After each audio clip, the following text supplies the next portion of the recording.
اللہ اللہ اللہ اللہ اللہ اللہ اللہ اللہ الحمدللہ رب العالمین والصلاة والسلام علی حبیبہ محمد وعلی آلہ وصحبہ اجمعین۔ اعوذ باللہ من الشیطان الرجیم، بسم اللہ الرحمن الرحیم۔ اس دفعہ اجتماع میں ہم نے کوشش کی کہ دلائل السلوک کو سلیس کر کے اس کی شرح بیان کی جائے، کیونکہ اس میں اصطلاحات ہیں اور الفاظ مشکل ہیں۔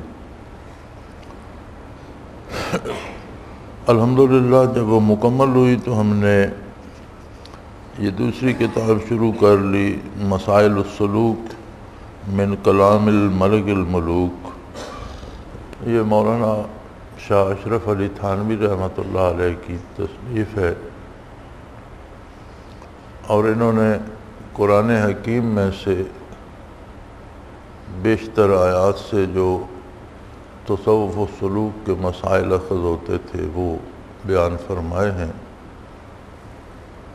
انہوں نے اسے اپنی تفسیر بیان القرآن میں ذکر فرمایا،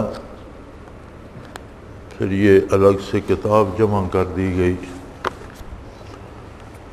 تو ہمارے پاس چونکہ وقت تھا، ہم نے یہ شروع کر لی۔ اب یہ سورہ توبہ تک مکمل ہوئی تھی غالباً۔ آگے سورہ یونس شروع ہوتی ہے،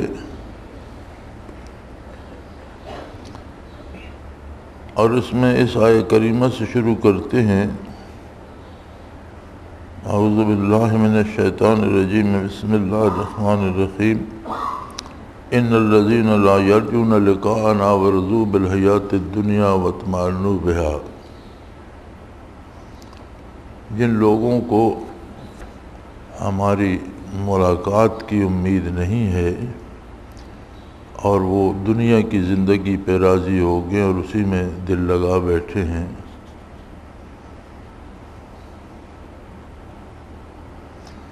فرماتے ہیں اس میں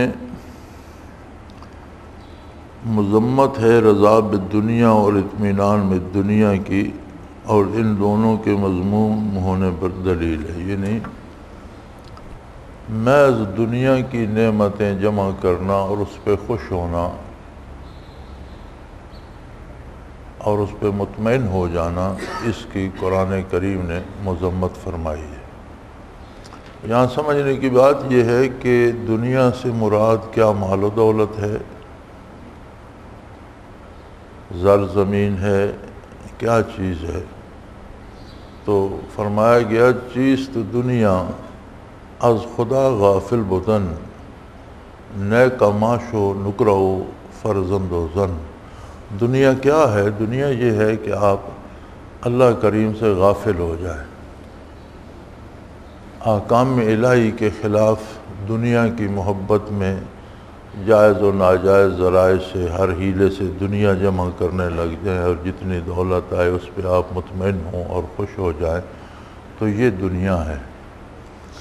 اگر حلال ذرائع سے روزی کمائی جائے، جائز ذرائع سے روزی کمائی جائے اور اس میں اللہ آسانی دے، تو وہ دنیا نہیں، مومن کی دنیا بھی دین ہوتی ہے، کیونکہ وہ اتباع شریعت میں آتی ہے، اور شریعت کا اتباع ہی عبادت ہے۔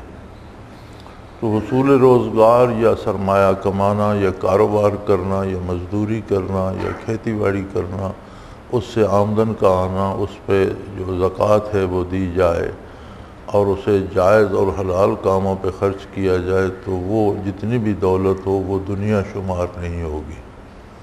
جس طرح حضرت عثمان غنی رضی اللہ تعالیٰ عنہ یا اور بے شمار صحابہ کرام طبقہ امراء میں شمار ہوتے تھے، تو وہ دنیا شمار نہیں ہوتی، وہ دین شمار ہوتی ہے، چونکہ وہ ایک تو اس کا حصول شرعی طریقے سے ہوتا ہے، دوسرے وہ خرچ بھی جائز مقامات پہ کی جاتی ہے، تیسرے یہ ہے کہ ان لوگوں کا مقصد محض دنیا جمع کرنا نہیں ہوتا، مقصد اللہ کی رضا کو پانا ہوتا ہے۔ وہ محنت و مشقت بھی کرتے ہیں تو عبادت سمجھ کر، اور خرچ بھی کرتے ہیں تو اللہ کی رضا سمجھ کر۔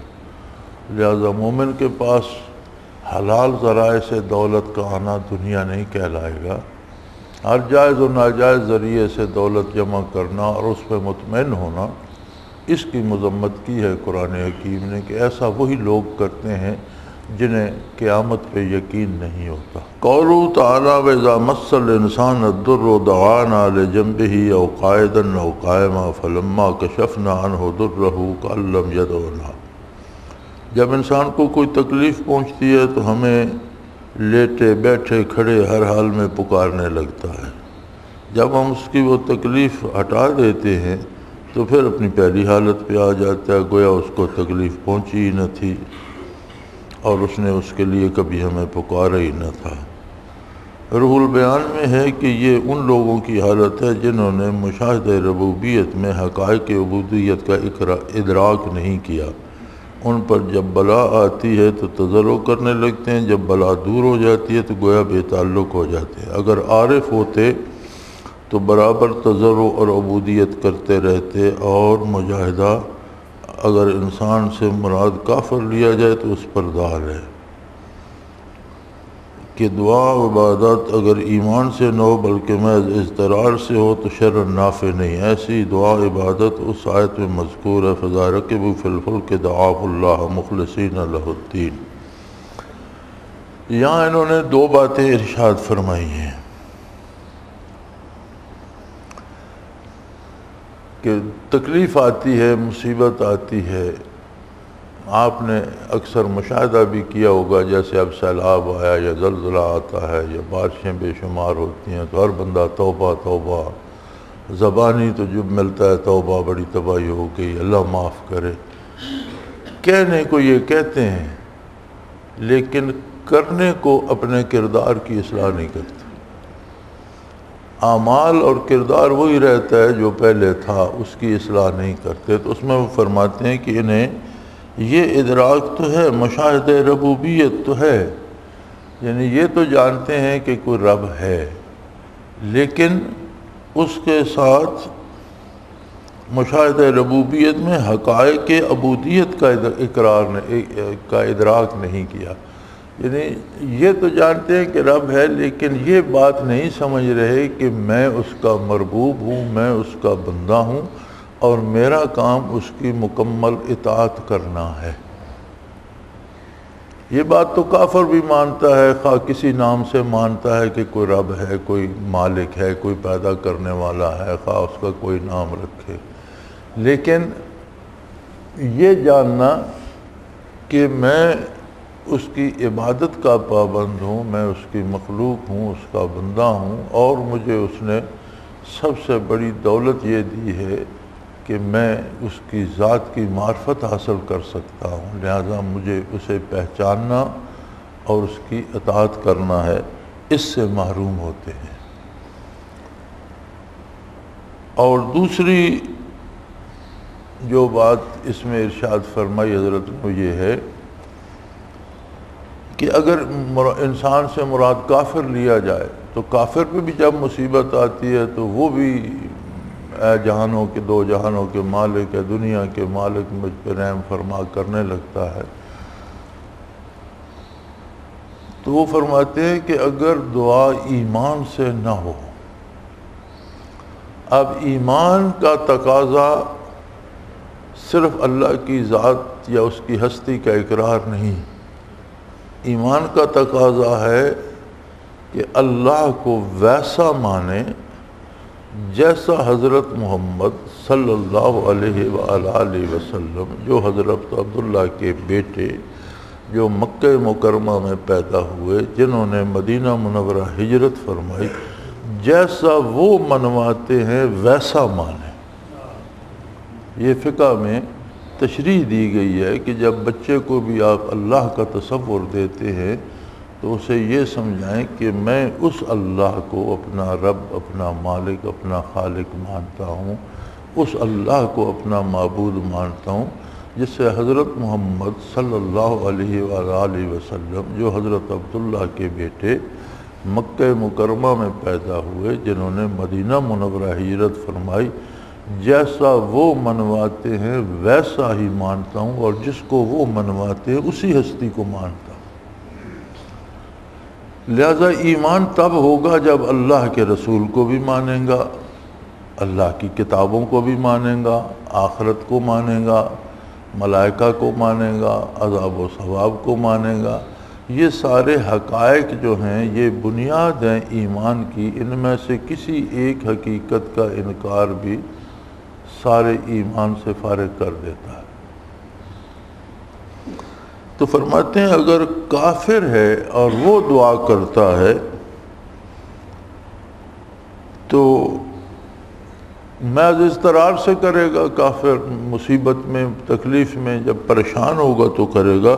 فرماتے ہیں ایسی دعا اور عبادت نافع نہیں ہے، اس کا کوئی فائدہ نہیں ہے، وہ قبول نہیں ہوتی، بلکہ وہ بارگاہ الوہیت میں جاتی ہی نہیں، وہ پیش ہی نہیں کی جاتی، رد کر دی جاتی۔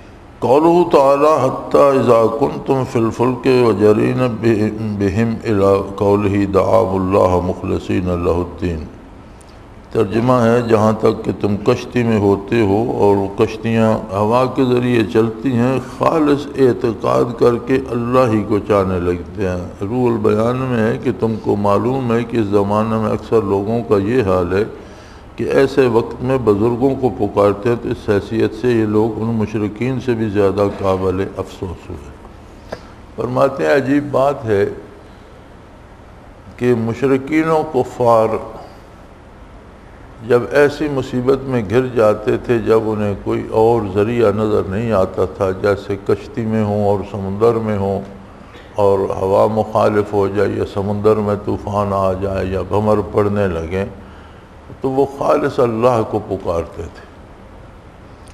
اس کے باوجود اللہ کریم نے ان کی تکذیب فرمائی کہ یہ مجھے پکار تو رہے ہیں لیکن یہ جھوٹ بول رہے ہیں، جیسے طوفان گزر جائے گا تو یہ پھر اپنے بتوں کی پوجا کرنے لگیں گے۔ لیکن جب وہ سمجھتے تھے کہ اب بلا سر سے گزر گئی اور کوئی ہیلہ نہیں بچنے کا، تو اللہ کو پکارتے تھے۔ تو مولانا فرماتے ہیں کہ ہمارا زمانہ اس قدر دور جا چکا ہے، بلکہ صاحب روح البیان لکھتے ہیں، یہ آج کی بات نہیں، تو وہ فرماتے ہیں کہ اب لوگ اللہ سے اتنے دور ہو چکے ہیں کہ ایک زمانہ تھا کہ کافر بھی انتہائی مصیبت میں اللہ کو پکارتا تھا، آج مسلمان بھی انتہائی مصیبت میں کسی اولیاء اللہ کو پکارتا ہے، اللہ کو نہیں پکارتا۔ تو اضطرار میں بھی پکارنا جو مقصد ہے وہ اللہ کو ہے، چونکہ ہر جگہ ہر ایک کی بات سننا اور ہر ایک کی مصیبت دور کرنا یہ اس کا ذاتی فعل ہے۔ باقی مخلوق خواہ اولیاء اللہ کسی مقام کے بھی ہوں، وہ اللہ کے بندے ہیں، وہ خود مصیبتیں بھگتتے ہیں، ان پر خود پریشانیاں آتی ہیں، ان پر خود صحت و بیماری، انسانی حوادث سارے گزرتے ہیں۔ تو مخلوق کی ربوبیت کی طرح سے رکھوالی کرنا یہ اللہ کا کام ہے۔ تو وہ فرماتے ہیں دیکھیں اس زمانہ میں اکثر لوگوں کا یہ حال ہے کہ ایسے وقت میں بزرگوں کو پکارتے ہیں، تو اس حیثیت سے یہ لوگ ان مشرکین سے بھی زیادہ قابل افسوس ہوئے، ان کا حال تو ان سے بھی برا ہے، اللہ کریم معاف فرمائے۔ قولہ تعالیٰ للذین احسنوا الحسنی وزیادہ، جن لوگوں نے نیکی کی ان کے واسطے خوبی ہے اور مزید برآں بھی، یعنی جو نیکی کرتا ہے نیکی کا صلہ تو پاتا ہی ہے، لیکن اللہ ایسا کریم ہے کہ وہ جو صلہ عطا فرماتا ہے وہ اپنی طرف سے کئی گنا بڑھا کر دیتا ہے، اپنی طرف سے بہت زیادہ کر کے دیتا ہے۔ تو مسلم شریف کی حدیث میں اس کی تفسیر روایت باری تعالیٰ سے آئی ہے، اس کو زیادت فرمانا اس پر دلیل ہے کہ یہ تمام نعمت اخرویہ سے افضل ہے۔ فرماتے ہیں کہ نبی کریم صلی اللہ علیہ وسلم نے ارشاد فرمایا، مسلم شریف میں یہ حدیث ہے، آپ کا ارشاد ہے کہ نیکی پر بہت زیادہ دینا یہ اللہ جل شانہ کی رؤیت، یعنی آپ کا دیدار ہے، اللہ اپنی ذات کا دیدار کرائے گا۔ اور یہ اس لیے ہے کہ تمام آخرت کی ساری نعمتوں میں جنت کی نعمتیں بے شمار ہیں، بے پناہ ہیں اور ہمارے قیاس و گمان سے بالا تر ہیں، لیکن تمام نعمتوں سے بڑی نعمت اللہ جل شانہ کا دیدار ہے۔ تو حضور نے فرمایا چونکہ زیادتی نعمتوں پر سب سے بڑی نعمت اللہ کا دیدار ہے، لہذا ہر نیکی پر امید کی جا سکتی ہے کہ نیکی کا اجر تو ملے گا ہی، اللہ کا دیدار بھی نصیب ہوگا۔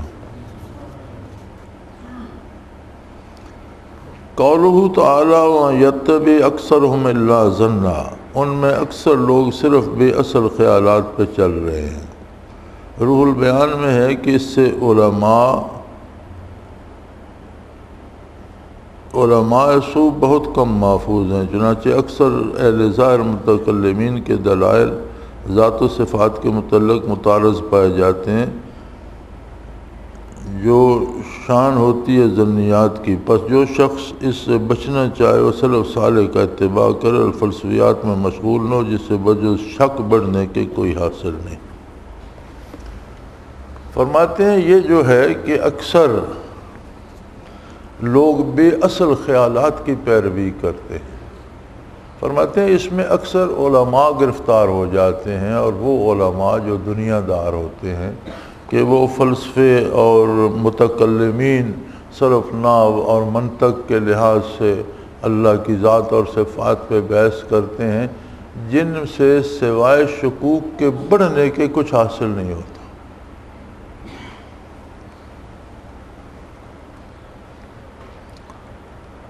سیدنا شیخ عبدالقادر جیلانی رحمۃ اللہ تعالیٰ علیہ کے پاس ایک بہت بڑے متکلمین میں سے ایک ہستی حاضر ہوئی، اور انہوں نے عرض کی کہ آپ مجھے بیعت فرما لیں۔ تو انہوں نے فرمایا بھی بیعت تو کر لوں گا اور اللہ بھی سکھاؤں گا، لیکن شرط یہ ہے کہ تم یہ منطق اور یہ علم کلام جو ہے یہ شعبہ چھوڑ دو۔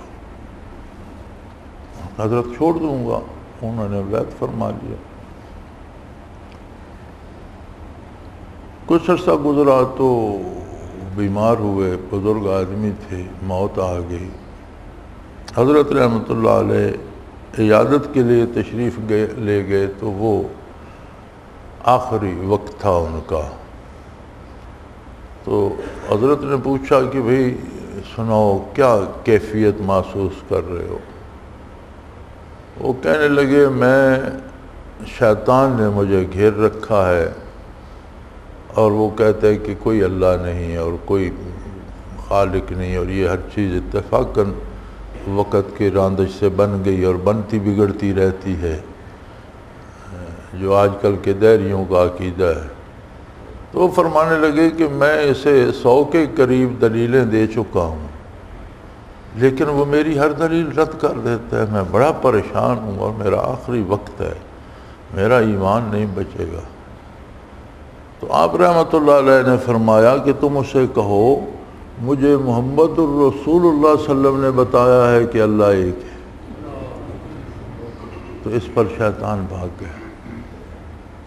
اب اس کا توڑ اس کے پاس کوئی نہیں تھا۔ عقلی دلیلوں میں تو وہ جیت رہا تھا کہ چونکہ آپ جتنی بات بڑھاتے جائیں اور دلیلیں عقل سے گھڑتے جائیں تو اگلے میں بھی عقل ہوتی ہے، وہ بھی دلیلیں دیتا رہتا ہے۔ تو آپ روزانہ ٹی وی پہ سیاستدانوں کے مناظرے سنتے ہیں، جب ایک بات کرتا ہے تو سمجھ جاتی ہے کہ اس نے تو اگلے کو چت کر دیا، جب اگلا بات کرتا ہے تو سمجھ جاتی ہے اس نے اس کو چت کر دیا، سارے سچے ہو کر اٹھ جاتے ہیں اور کوئی نتیجہ نہیں نکلتا۔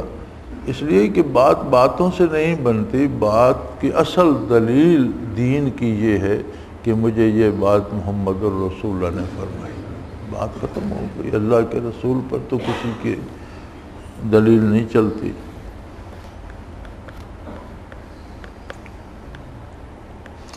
تو فرماتے ہیں اس سے جو شخص بچنا چاہے وہ سلف صالح کا اتباع کرے۔ متقدمین بزرگان دین سلف صالحین نے جو یہ بات پھر سلف صالح تو حضور صلی اللہ علیہ وسلم تک پہنچتی ہے، آپ سے جو صحابہ نے سیکھا، صحابہ سے جو تابعین نے سیکھا، ان سے جو تبع تابعین نے سیکھا، ان سے جو اکابرین امت نے سیکھا، اس مسلک کو اپنانا چاہیے۔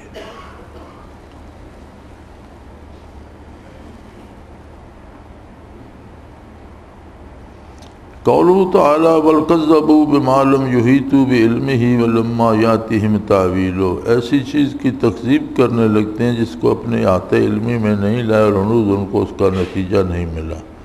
روح البیان میں ہے کہ یہ ان کی مذمت ہے کہ وہ قبل تأمل و تدبر اطلاع الحقیقہ کے تکذیب حق میں مسارت کرتے ہیں، اور یہی عادت منکرین اہل حجاب کی بزرگوں کے کلام کے ساتھ ہے کہ ان میں نہ غور کرتے ہیں نہ اصلاحات کو جانتے ہیں جن پر وہ مبنی ہے، اور اعتراض کرنے بیٹھتے ہیں تو ان کو تو ایسی حالت میں تحقیق و تدبر کی ضرورت تھی۔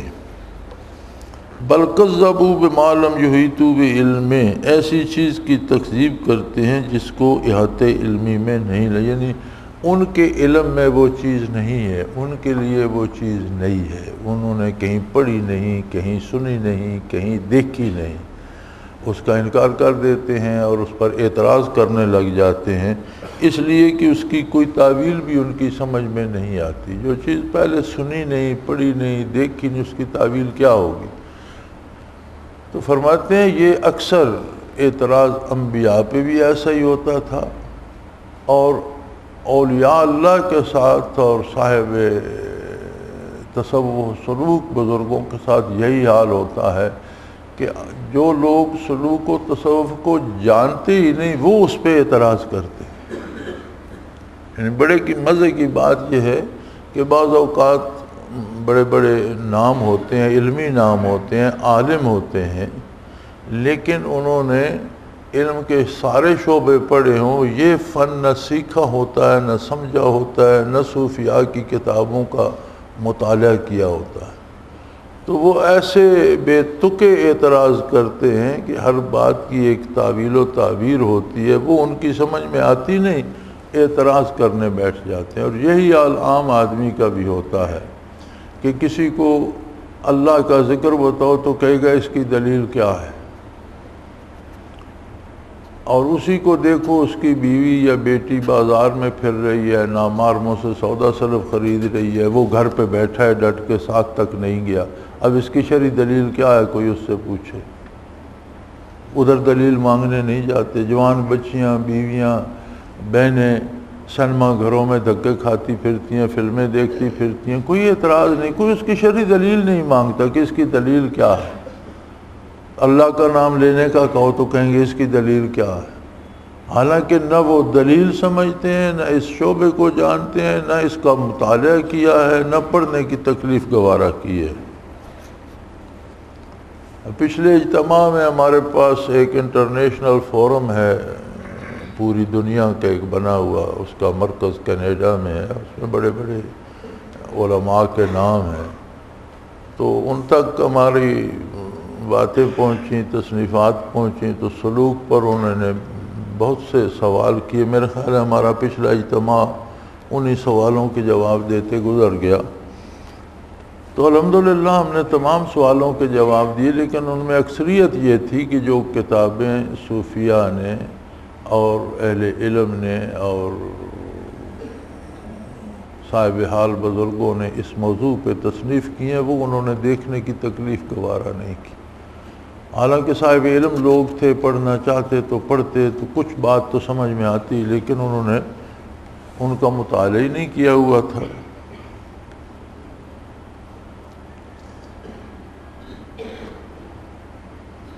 تو عوام کے اعتراضات بھی اسی طرح بودے ہوتے ہیں کہ وہ بات کو سمجھ ہی نہیں پاتے اور اعتراض کرنے لگ جاتے ہیں۔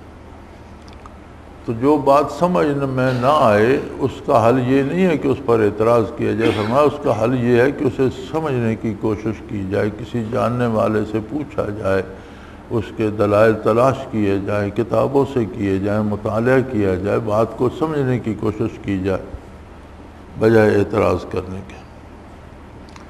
قولہ تعالی وَإِن كَذَّبُوكَ فَقُلْ لِي عَمَلِي وَلَكُمْ عَمَلُكُمْ أَنْتُمْ بَرِيئُونَ مِمَّا أَعْمَلُ وَأَنَا بَرِيءٌ مِمَّا تَعْمَلُونَ۔ اگر آپ کو جھٹلاتے ہیں تو یہ کہہ دیجئے کہ میرا کیا ہوا مجھ کو ملے گا اور تمہارا کیا ہوا تم کو ملے گا، تم میرے کیے ہوئے کے جواب دے نہیں ہو، میں تمہارے کیے ہوئے کا جواب دے نہیں ہوں۔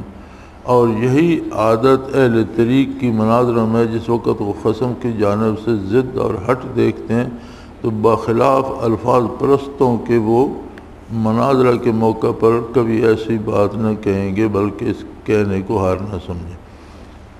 فرماتے ہیں کہ اہل اللہ سے اگر جھگڑا کیا جائے یا مناظرہ کیا جائے تو وہ اس آیت پہ عمل کرتے ہیں جیسا رسول اللہ کو اللہ نے حکم دیا کہ جو لوگ سرے سے آپ کی بات ماننا ہی نہیں چاہتے اور اس کے لیے طرح طرح کے اعتراض کرتے ہیں، آپ انہیں یہ فرما دیجئے کہ میرا عمل میرے لیے ہے، میں اس کا جواب دے ہوں، جو تم کر رہے ہو وہ تمہارے لیے ہے، تمہیں اس کا جواب دینا پڑے گا، لہذا جھگڑنے کی ضرورت نہیں ہے۔ اگر تم ماننا نہیں چاہتے تو تم اپنے عمل پہ رہو، ایک دن سامنے آ جائے گا۔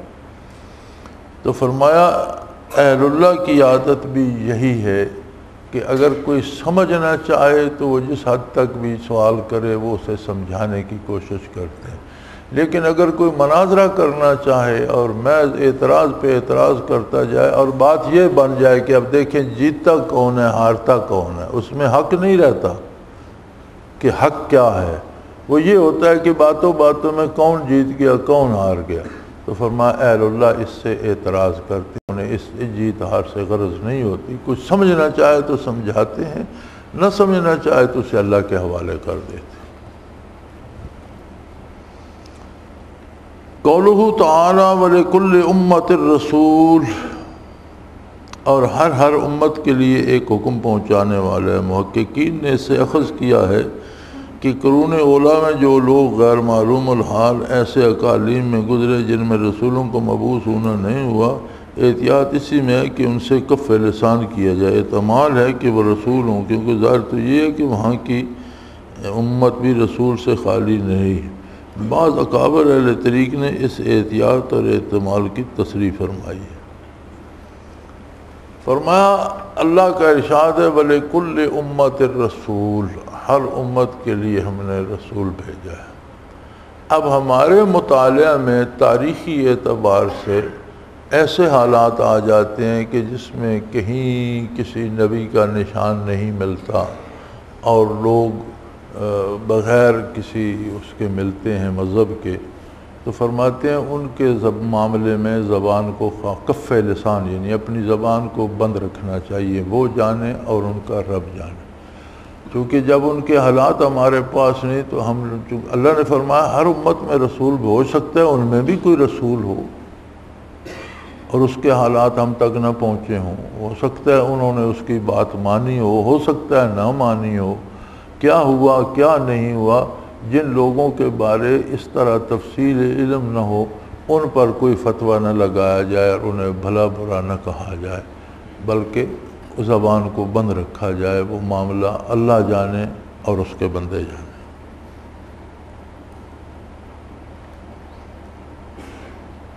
قولہ تعالی یا ایھا الناس قد جاءتکم موعظۃ من ربکم وشفاء لما فی الصدور، اے لوگو تمہارے پاس تمہارے رب کی طرف سے ایسی چیز آئی ہے جو نصیحت ہے اور دلوں میں جو روگ ہیں ان کے لیے شفا ہے۔ یہ اس بات پر دلیل ہے کہ قلوب میں بھی مرض ہوتے ہیں۔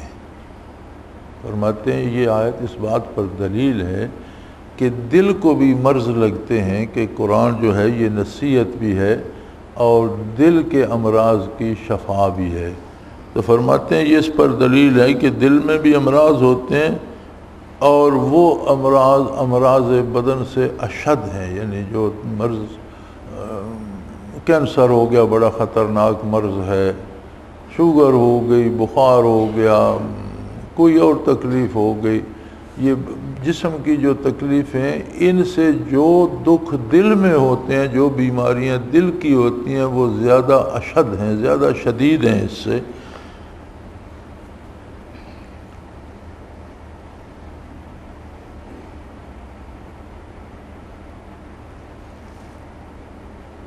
جیسے شک، نفاق، حسد، تکبر، یہ جو دل کے مرض ہیں نا، تشکیک، شک پیدا ہو جانا احکام شریعت میں، کبھی شان رسالت میں، کبھی توحید باری میں، حسد پیدا ہو جانا دوسروں سے، تکبر پیدا ہو جانا، اپنی بڑائی کا خیال آ جانا، نفاق پیدا ہو جانا، نفاق ہوتا ہے دکھاوے کے لیے نیکی کرنا، ریا پیدا ہو جانا، اپنی پاک بازی کی شوق ہو جانا، تو یہ دل کے امراض ہیں۔ فرماتے ہیں یہ جسم کے امراض سے زیادہ شدید ہیں، اور ان کی شفا قرآن حکیم میں ہے۔ قرآن حکیم کو پڑھا جائے، سمجھا جائے اور اس پر عمل کیا جائے۔ قولہ تعالی بفضل اللہ وبرحمتہ فبذلک فلیفرحوا، آپ کہہ دیجئے لوگوں کو اللہ کے اس انعام اور رحمت پہ خوش ہونا چاہیے۔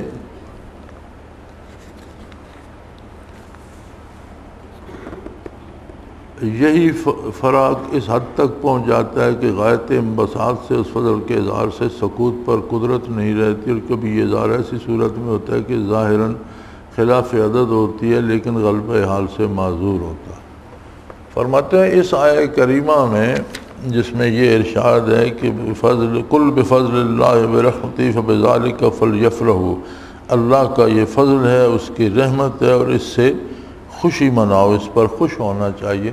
تو فرماتے ہیں جب یہ نعمتیں اہل اللہ کو حاصل ہوتی ہیں تو اس خوشی میں بعض اوقات وہ اس قدر مجذوب الحال ہو جاتے ہیں، مغلوب الحال ہو جاتے ہیں کہ بعض الفاظ ان کے منہ سے ایسے نکل جاتے ہیں جیسے عام آدمی صحیح نہیں سمجھتا، تو بوجہ جذب کے وہ معذور ہوتے ہیں۔ اس معاملے میں خاموش رہنا چاہیے۔ ایک بات یاد رکھ لیں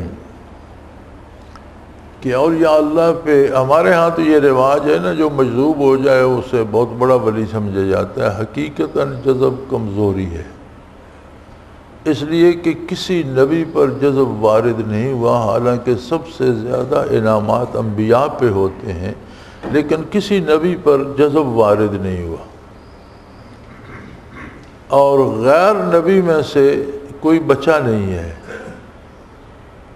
غیر انبیاء میں سے ایک ہستی ابو بکر صدیق رضی اللہ تعالیٰ عنہ کی ایسی ہیں جن پر کسی لمحے جذب وارد نہیں ہوا، ورنہ کسی نہ کسی لمحے کچھ نہ کچھ تھوڑا بہت۔ فاروق اعظم جیسی ہستی پر جذب وارد ہو گیا جب حضور کا وصال ہوا، تو بتایا گیا کہ حضور کا وصال ہو گیا تو انہوں نے تلوار برہنہ ہاتھ میں لے لی اور مسجد نبوی میں کھڑے ہو گئے کہ جس نے کہا نبی کریم کا وصال ہو گیا میں اس کا سر کاٹ دوں گا۔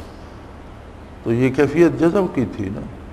سیدنا ابو بکر صدیق رضی اللہ عنہ تشریف لائے اور انہوں نے منبر پر یہ آیت پڑھی، وما محمد الا رسول قد خلت من قبلہ الرسل افإن قتل او مات افإن مات او قتل انقلبتم علی اعقابکم، تو کہنے لگے، رونے لگ گئے، تلوار گر گئی، اور فرمانے لگے کہ میں ایسے سمجھ رہا ہوں گویا آیت ابھی میں نے سنی ہے، پہلے سنی نہیں۔ تو چند لمحے ان پر بھی وہ جذب کے آ گئے تھے، لیکن جذب کا آنا بہرحال کمزوری ہے، قابل فخر نہیں ہے۔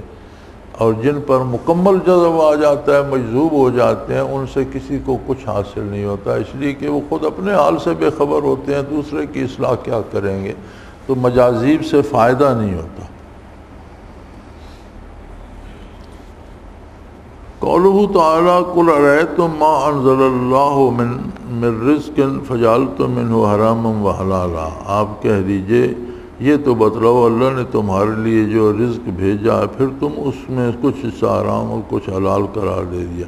اس میں ان لوگوں پر رد ہے جو بعض مباحات کو عملاً یا بطور تکشف اور تزید کے اپنے نفس پر حرام کر لیتے ہیں، جو شخص بطور معالجہ کے ترک کر دے وہ مستثنیٰ ہے۔ ہاں، بعض لوگ یہ نیکی سمجھتے ہیں کہ جی میں اچھا کھانا نہیں کھاتا، میں اچھا کپڑا نہیں پہنتا، حالانکہ اللہ نے انہیں سرمایہ دیا ہوتا ہے، حلال رزق ہوتا ہے ان کے پاس، کھا سکتے ہیں، لیکن اسے فخر سمجھتے ہیں کہ جی نہیں میں روکھی سوکھی کھاتا ہوں، میں سستا کپڑا پہنتا ہوں، قیمتی نہیں پہنتا، میرا جوتا ٹوٹا ہوا ہوتا ہے۔ میں نے بعض لوگوں کو دیکھا ہے کہ خواہ مخواہ نئے کپڑے پر بھی ایک ٹاکی لگائی ہوئی ہوتی تھی، یہ دکھانے کے لیے کہ میں نے پھٹا ہوا کرتا پہ، حالانکہ کرتا نیا ہوتا تھا، اوپر نئے پر بھی ایک ٹاکی لگا لیتے تھے۔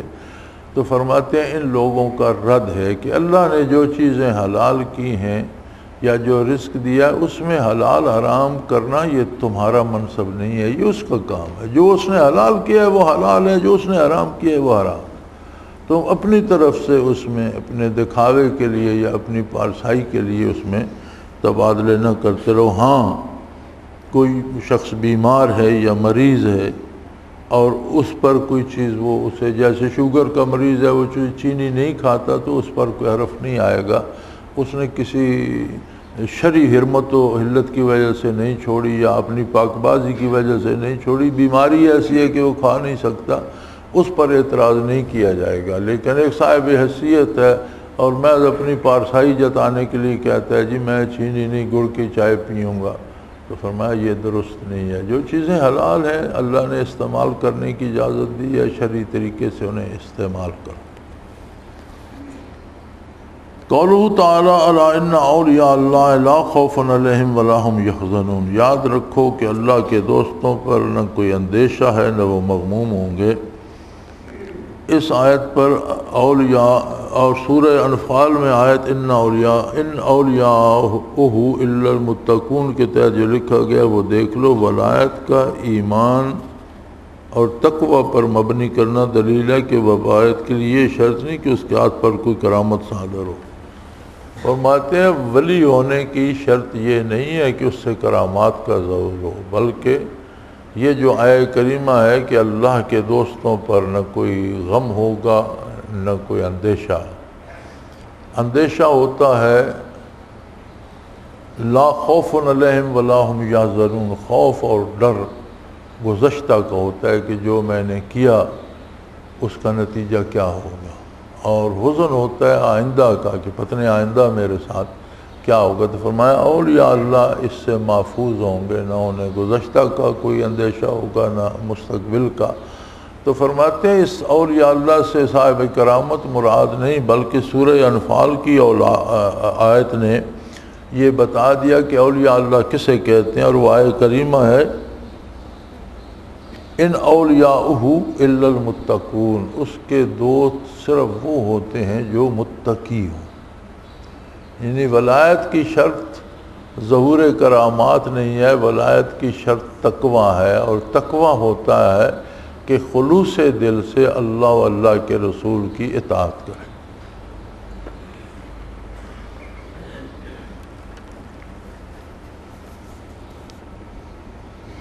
قولہ تعالی ان العزت للہ جمیعا، تمام تر غلبہ اور بڑائی اللہ ہی کے لیے ہے، اور دوسروں میں جو عزت نظر آتی ہے وہ در حقیقت اللہ کے لیے ثابت ہے، اور وہ غیر اس کی عزت کا ایک مظہر ہے۔ جیسے حقیقت میں آفتاب کی صفت اور زمین گویا تعلق کے سبب اس کا دو، اس میں مسئلہ مظہریت کی اصل ہے۔ فرماتے ہیں کہ ساری عزت و عظمت اللہ کے لیے ہے۔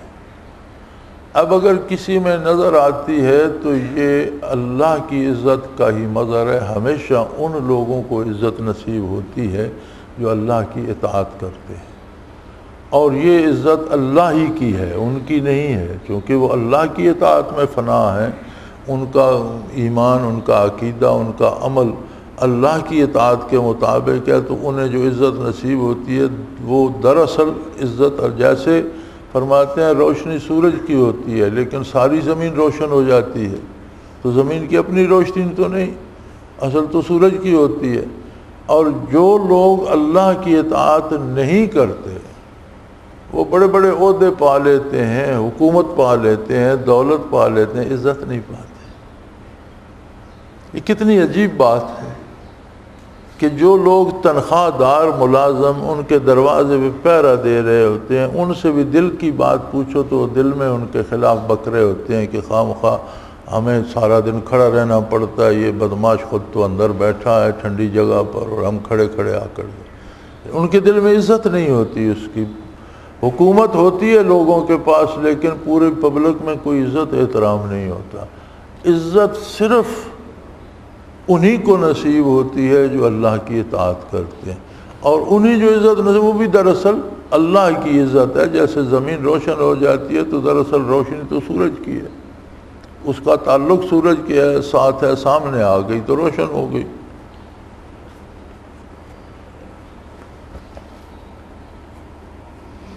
قولہ تعالی هو الذی جعل لکم اللیل لتسکنوا فیہ، وہ ایسا ہے جس نے تمہاری رات بنائی کہ تم اس میں آرام کرو. اس میں دلیل ہے اس پر کہ رات کو کس قدر سو رہنا اولا ہے، کیونکہ اس مسئلۃ الہیہ کی موافقت ہے، اور اس موافقت میں ظاہر ہے کہ ادب کی رعایت ہے. تو فرماتے ہیں یہ جو لوگوں کو یہ ہوتا ہے کہ میں ساری رات بیٹھ کر نفل پڑھتا ہوں یا تلاوت کرتا ہوں یا اللہ کرتا ہوں، یہ درست نہیں ہے. رات کو سونا بھی چاہیے. ایک صحابی کی شکایت کی کہ حضور اکرم صلی اللہ علیہ وسلم کے سامنے کہ یا رسول اللہ سارا دن تو مشقت اور کام کرتے ہیں اور رات کو ساری رات عبادت کرتے ہیں. تو آپ صلی اللہ علیہ وسلم نے فرمایا، مفہوم عرض کر رہا ہوں، صحیح الفاظ حدیث کے نہیں مجھے یاد، کہ تیرے بدن کا بھی تجھ پر حق ہے، اس لیے تو عبادت بھی کر، آرام بھی کر. عبادت کرنا تیرا حق ہے، تجھے چاہیے تو اللہ کی عبادت کر، لیکن تیرے جسم کا بھی تجھ پر حق ہے، اسے آرام بھی دے. رات کو عبادت بھی کر، رات کو سو بھی جایا کرو. تو کسی بھی کام میں شدت سے منع فرمایا گیا. تو فرمایا جب اللہ کریم فرماتے ہیں کہ رات تمہارے لیے اس لیے بنائی ہے کہ تم آرام کرو اور سکون حاصل کرو، تو رات کو سونا بھی ضروری ہے. اور یہاں تک فرمایا گیا ہے کہ جو بندہ عشاء کی نماز باجماعت پڑھتا ہے اور پھر فجر اٹھ کر باجماعت پڑھ لیتا ہے تو اس کی ساری رات کے سونے کو بھی اللہ کریم اس کی نماز میں ہی شامل کرتے ہیں، گویا وہ عبادت ہی کرتا رہا. تو عبادت بھی کرنی چاہیے لیکن آرام بھی کرنا چاہیے. کوئی ایک آدھ رات کسی خاص رات کو جاگنا اور بات ہے، بعض لوگوں کا بن جاتا ہے معمول کہ ساری عمر یہی کرنا ہے.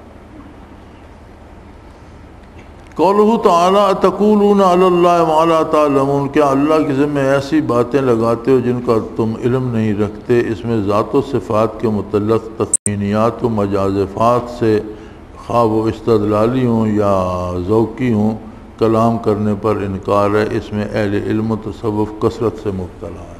فرماتے ہیں کہ یہ جو گناہ ہے یہ تو صوفی جو ہیں وہ زیادہ کرتے ہیں اور یہ نہیں کرنا چاہیے کہ اللہ کی ذات یا اس کی صفات کے بارے اپنے ذوقی دلائل ہوں یا استدلالی ہوں، کہیں سے کوئی بات پڑھ، کسی پہلے کی کوئی بات سن لی ہو یا پڑھ لی ہو یا اپنے ذوق مشاہدہ کشف کرو، تو اللہ کی ذات اور صفات کے بارے کوئی رائے نہیں دینی چاہیے، بلکہ اسی پہ رہنا چاہیے جو رسول اللہ صلی اللہ علیہ وسلم نے بتایا اور جو متقدمین نے بتایا. اس لیے کہ فرمایا تمہاری یہ حیثیت نہیں کہ تم سمجھ سکو.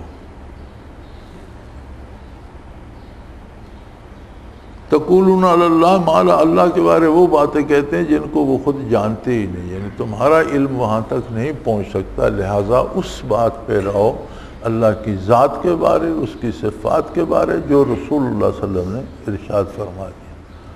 اس سے بڑھ کر اپنے ذوق اور اپنے، فرماتے ہیں اس میں اکثر صوفی مبتلا ہو جاتے ہیں. میں نے ایک صوفی کے حالات میں پڑھا تھا کہ وہ 20 برس تک نمازیں اس حال میں پڑھتے رہے کہ اپنے آخری منزل پہ چلے جاتے اور سامنے انواری انوارات ہوتے تو انہی رکوع سجود کرتے رہتے کہ میں اللہ کے روبرو ہوں اور اللہ کو دیکھ رہا ہوں. 20 برس بعد انہیں سمجھ آئی کہ یہ انوارات تو میرے نفس کے ہیں. تو حضرت رحمۃ اللہ میں یہ واقعہ سنایا کرتے فرماتے تھے کہ پھر انہوں نے 20 برس کی نمازیں قضا کیں اور اس شرک سے توبہ کی کہ یا اللہ میں تو اپنے نفس کی پوجا کرتا رہا، کرتا نادانی میں رہا، مجھے معاف کر دے. اور پھر 20 برس کی نمازیں قضا فرمائیں، لوٹائیں، کیونکہ جو انوارات نظر آ رہے تھے وہ سمجھ رہے تھے یہ ذات باری ہے، وہ تو نہ ان کے اپنے نفس کے انوارات، لیکن چونکہ ان میں خلوص تھا تو اللہ نے انہیں احساس دلا دیا کہ یہ تیرے نفس کے انوارات ہیں بھائی. تو فرمایا یہ غلطی صوفیوں سے اکثر ہوتی ہے، انہیں اس میں نہیں پڑھنا چاہیے بلکہ متقدمین کا اتباع کرنا چاہیے۔ کذالک نطبع علی قلوب المعتدین، اس طرح کافروں کے دلوں پر بند لگا دیتے ہیں۔ یہ طبع ہوئی ہے جس سے فساد استعداد کے ساتھ تعبیر کیا جاتا ہے۔ کفر اور گستاخی ایسی مصیبت ہے کہ جس سے ناراض ہو کر اللہ کریم دل میں جو قبولیت کی استعداد ہے وہی ختم کر دے۔ یہ بڑی عجیب بات ہے کہ آدمی سمجھ رہا ہوتا ہے لیکن قبول نہیں کرتا، قبول کرنے کی استعداد ختم ہو جاتی۔ جیسے ابی جہل نے ایک دفعہ کسی سے بڑا پریشان بیٹھا تھا تو کوئی دوست اس کا ملنے آ گیا، تو اس نے کہا کہ تمہیں تو اس وادی کا سردار اور اب الحکم کہتے ہیں، یعنی تمہارا حکم مانا جاتا ہے اور تم اس وادی کے سردار ہو، اور تم ہی پریشان ہو تو پھر دوسروں کا کیا عالم ہوگا، تم کیوں پریشان ہو؟ تو کہنے لگا یار اسے ایک نوجوان نے مجھے پریشان کر دیا ہے اور اس نے ہمارا سارا نظام تباہ کر کے رکھ دیا ہے اور یہ دن بدن طاقت پکڑتا جا رہا۔ تو اس نے کہا کمال آدمی ہے، تمہارے حکم پر تو لوگوں کو گھروں سے نکال دیا جاتا ہے، آبادیاں اجاڑ دی جاتی ہیں، تو ایک بندے کے لیے پریشان ہو، ایک بندے کی کیا بات ہے، قتل کر دو اگر تمہاری مخالفت کرتا ہے۔ کہنے لگا تم کیا سمجھتے ہو کہ ہم نے اس کے قتل میں کسر اٹھا رکھی ہے؟ لیکن وہ اللہ کا نبی ہے، اسے اللہ بچا لیتا ہے، ہم قتل نہیں کر سکتے۔ تو وہ مبہوت ہو گیا، اس نے کہا عجیب بات ہے، یہ تمہیں بھی پتہ ہے کہ وہ اللہ کا نبی ہے؟ تو کہنے لگا اس میں کیا شک ہے، اگر نبی نہ ہوتا تو کب کا ہم نے اڑا دیا ہوتا، اسے اللہ بچا لیتا۔ تو کہنے لگا تو پھر مان کیوں نہیں لیتے؟ جب پتہ ہے کہ اللہ کا نبی ہے تو پھر ماننے میں کیا چیز منع ہے؟ کہنے لگا اگر مان لیں تو پھر ہم تو غلام ہو گئے نا، پھر تو اقتدار اس کے پاس چلا، ہماری کون سنے گا؟ پھر ہم تو پھر عام آدمی ہو جائیں گے، ہماری تو ساری عزت خاک میں مل جائے گی، ہماری بات کہاں جائے گی؟ پھر اس لیے نہیں مانی، یعنی جانتا تھا مانتا نہیں تھا۔ اور قرآن کریم نے اسی کو کفر جہودی کہا ہے، جہدوا فی آیات اللہ۔ کفر جہودی یہ ہوتا ہے کہ کافر حقیقت کو جان رہا ہوتا ہے، مانتا نہیں کہ میں اس میں میری سبکی ہے یا میری ہار ہے، مانوں گا نہیں۔ تو یہ کیوں ہوتا ہے؟ فرمایا بعض گناہوں کی وجہ سے اللہ ماننے کی جو استعداد ہے وہ چھین لیتے ہیں، اور یہ بہت بڑی سزا ہے دنیا میں۔ وَلَا يُفْلِحُ السَّاحِرُونَ، حالانکہ جادوگر کامیاب نہیں ہوا کرتے، یعنی اہل حق کے مقابلے میں اس پر مشائخ اہل باطل کا حال قیاس کر لیا جائے کہ ان کی بات چلتی نہیں، یعنی اس میں برکت اور بقا نہیں ہوتی۔ فرماتے ہیں کہ جادوگر اہل حق کے مقابلے میں کبھی کامیاب نہیں ہوتا، اور اسی پر جو لوگ اہل باطل کے مشائخ بنے ہوئے ہیں ان کی کوئی اہمیت باقی نہیں رہتی، سامنے صاحب حال اہل حق ہو تو ان کا کچھ بس نہیں چلتا، وہ ہمیشہ ناکام ہوتے ہیں۔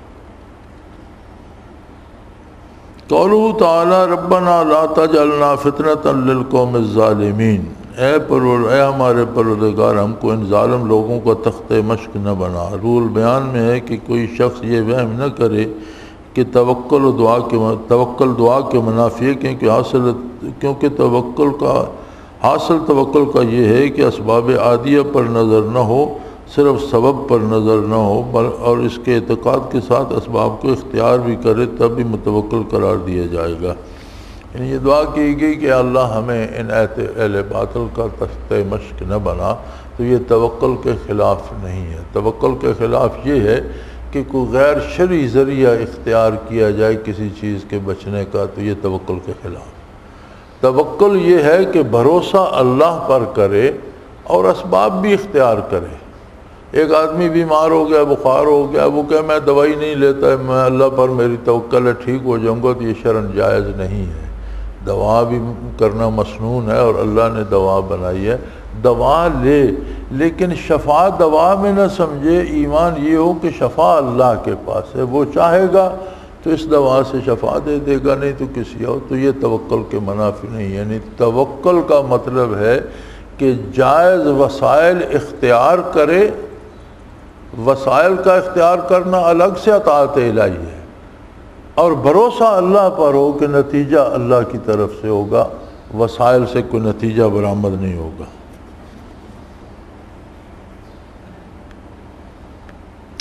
قولہ تعالی لما آمنوا کشفنا عنہم عذاب الخزی، جب وہ ایمان لے آئے تو ہم نے رسوائی کے عذاب دینی کی زندگی سے ٹال دیا۔ اس میں دلالت ہے کہ یہ امر ممکن ہے کہ مرید پر کوئی ایسا فیض ہو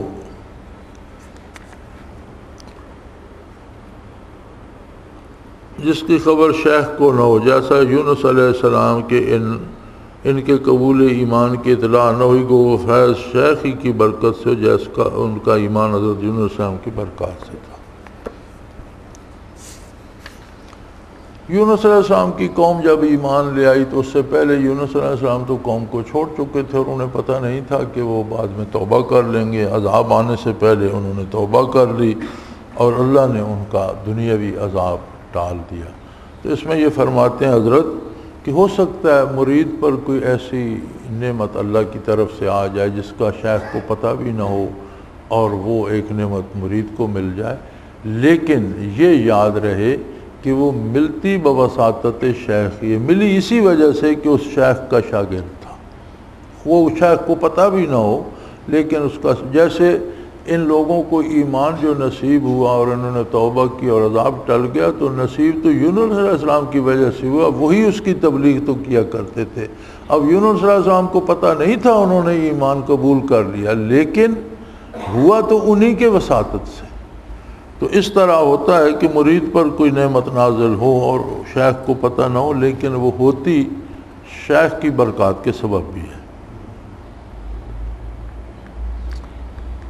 قولہ تعالی فانت تکرہ الناس حتی یکونوا مومنین، کیا آپ لوگوں پر زبردستی کر سکتے ہیں جس میں ایمان لیں؟ اس میں دلالت ہے کہ تبلیغ کے درپے ہونے کی ضرورت نہیں۔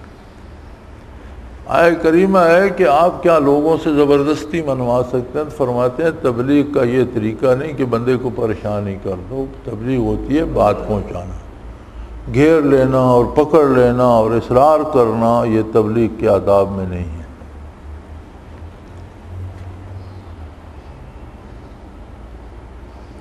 ہم اکثر ساتھی ہمارے جو تبلیغ میں جاتے ہیں تو وہ یہی کوشش کرتے ہیں کہ اب جو بندہ قابو آ گیا اسے زیادہ سے زیادہ مجبور کیا جائے، اور کم از کم اچھا چلو ارادہ ہی کر دو کہ میں 3 دن لگاؤں گا، ارادے کا ثواب مل جائے گا، تم نہ آنا۔ اب یہ بھلا کوئی بات ہے؟ جب اس نے آنا نہیں تو ارادے کا ثواب کیا خاک ملے گا؟ جب ارادہ یہ ہے کہ جانا نہیں ہے، صرف ارادہ لکھوا رہا، یہ کون سا ثواب ہے؟ تو فرمایا تبلیغ ہوتی ہے بات اگلے تک پہنچا دیں، اس پہ اصرار کرنا اور اسے مجبور کرنا اور اسے گھیرنا، تو تم اس کے ذمہ دار نہیں ہو کہ ہر بندے کو ایک کام پہ لگا دو۔ قولہ تعالیٰ قل انظروا ماذا فی السماوات والارض، آپ کہہ دیجئے کہ تم غور کرو کیا کیا چیزیں آسمان میں ہیں اور زمین پر۔ اس پر دلیل ہے کہ خلق پر نظر کرنا حق کے لیے نظر الہ کے منافی نہیں۔ فرمایا اس آیت میں یعنی دیکھو زمین پر کیا کیا چیزیں اللہ نے پیدا کی ہیں۔ فرماتے ہیں مخلوق کو اس نظر سے دیکھنا کہ عظمت خالق پہ دلیل ہے، یہ بھی عبادت ہے۔ مخلوق کا جو ہے حسن و جمال، اس کے فوائد یا پھلوں میں مٹھاس یا پھولوں میں خوبصورتی، تو یہ زمین پر چیزوں کو اس نظر سے دیکھنا کہ کتنا عظیم خالق ہے وہ جس نے یہ نعمتیں بنائی ہیں، یا ایک عام جڑی بوٹی کے اثرات کے اس سے کتنے امراض ٹھیک ہو جاتے ہیں، تو یہ عظمت الہی کے منافی نہیں بلکہ یہ دلیل ہیں عظمت الہی پر۔ سورہ یونس الحمدللہ تمام ہوئی، باقی کل انشاءاللہ آگے سورہ ہود ہے، کل دیکھیں گے انشاءاللہ۔ وآخر دعوانا ان الحمدللہ رب العالمین۔ الحمدللہ رب العالمین والصلاة والسلام علی حبیبہ محمد وآلہ وصحبہ۔ اللهم ربنا لا تقتلنا بغضبك ولا تهلكنا بعذابك واعف عنا قبل ذلك. اللهم ربنا لا تسلط علينا من لا يرحمنا أنت ولينا في سفرنا وحضرنا في مالنا وأهلنا أنت ولينا في الدنيا والآخرة توفنا مسلمين وألحقنا بالصالحين. اللهم انصر الاسلام والمسلمین. اللهم اید الاسلام والمسلمین.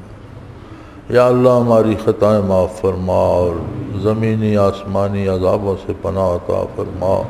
بے کس و بیچارے لوگوں کا حامی و ناصر بن، اپنے سوا کسی کا محتاج نہ رکھ. وصلی اللہ تعالی علی حبیبہ محمد برحمتک یا اللہ اللہ اللہ اللہ اللہ اللہ اللہ اللہ.